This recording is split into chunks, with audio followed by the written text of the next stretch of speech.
હિંમતનગર સહિતના આસપાસના વિસ્તારોમાં હુડો લાગુ કરવામાં આવ્યો હતો, જેના કારણે ખેડૂતો, જમીન માલિકો અને સ્થાનિક લોકોમાં ભારે રોષ ફેલાયો હતો.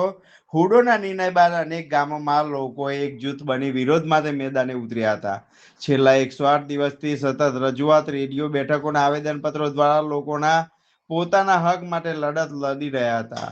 સ્થાનિક લોકો આક્ષેપો હતો કે હુડોના અમલથી ખેડૂતોને જમીન અને મિલકતો પર અસર પડશે, તેમજ સામાન્ય લોકોના વિકાસ કાર્યોમાં પણ મુશ્કેલીઓ ઊભી થશે. આજે આખરે હુડો રદ કરવાની જાહેરાત કરવામાં આવી હતી. લોકોમાં ખુશી વ્યાપી હતી. વિવિધ ગામોમાં લોકો રસ્તા ઉપર ઉતરી આવ્યા હતા અને એકબીજાના મીઠાઈ ખવડાવી ઉજવણી કરી હતી. મહિલાઓ, યુવાનો, વડીલો સભ્ય આ નિર્ણયને લોકોની એકતાની જીત ગણાવી હતી. સ્થાનિક આગેવાનો જણાવ્યું કે આ જે સામાન્ય લોકોની એકતા રાજ્ય સરકાર દ્વારા ખૂબ મહત્વપૂર્ણ નિર્ણય લેવામાં આવ્યો છે. 2 દિવસ અગાઉ મુખ્યમંત્રી શ્રી સાથે અમારે બેઠક થઈ હતી અને મુખ્યમંત્રી શ્રી દ્વારા અમને બાહેધરી આપવામાં આવી હતી કે ટૂંક સમયમાં જ હુડાને વિખેરી નાખવામાં આવશે અને આજે એ મુજબ સંપૂર્ણપણે અર્બન ડેવલપમેન્ટ ઓથોરિટીની જે અહીંયા જોગવાઈ થઈ હતી, રચના થઈ હતી, તેને સંપૂર્ણ રીતે વિખેરી નાખવામાં આવી છે અને આજથી હિંમતનગરમાં હુડા નામની ઓથોરિટી બિલકુલ રીતે રદ થઈ છે. એ બદલ રાજ્ય સરકારના મુખ્યમંત્રી શ્રી, નાયબ મુખ્યમંત્રી શ્રી કનુભાઈ દેસાઈ, શહેરી વિકાસ મંત્રી શ્રી અને અહીંયા જિલ્લા સંગઠનના પ્રમુખ કનુભાઈ, બધાનો અમે ખૂબ ખૂબ આભાર માનીએ છીએ. 11 ગામના ખેડૂતો હોય, આજુબાજુના ખેડૂતો હોય, તમામે અમને ખૂબ સારો સહકાર આપ્યો છે.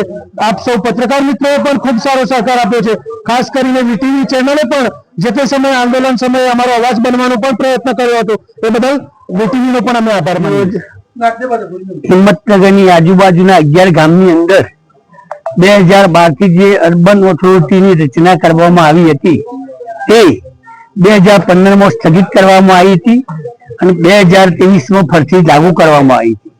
પરંતુ 11 ગામના લોકોનો બહુ વિરોધ હોવાના કારણે આ ઓથોરિટી આજ ગુજરાત સરકારે રદ કરી છે. એ બદલ અમે ગુજરાત સરકારનો ખૂબ ખૂબ આભાર માનીએ છીએ. અમે જે છેલ્લા 4 મહિના આંદોલન ચલાવ્યું એમાં અમને 11 ગામના ખેડૂતો, હિંમતનગર શહેરના તમામ વેપારી એસોસિએશન મંડળે પણ અમને બહુ મદદ કરી. એ લોકોનો આજે અમે ખૂબ ખૂબ આભાર માનીએ છીએ અને અમારા સંગઠનની શક્તિના લઈ અને આજે જે હુડા સંપૂર્ણપણે રદ કરવામાં આવ્યો છે એ બદલ અને ગુજરાત સરકારનો, માનનીય મુખ્યમંત્રીશ્રીનો, નાયબ મુખ્યમંત્રી હર્ષભાઈ સંઘવીનો, શહેરી વિકાસ મંત્રી કનુભાઈનો અને અમારા સાબરકાંઠાના મહાન એવા શ્રી જિલ્લા પ્રમુખ કનુભાઈ પટેલનો પણ અમે ખૂબ ખૂબ આભાર માનીએ.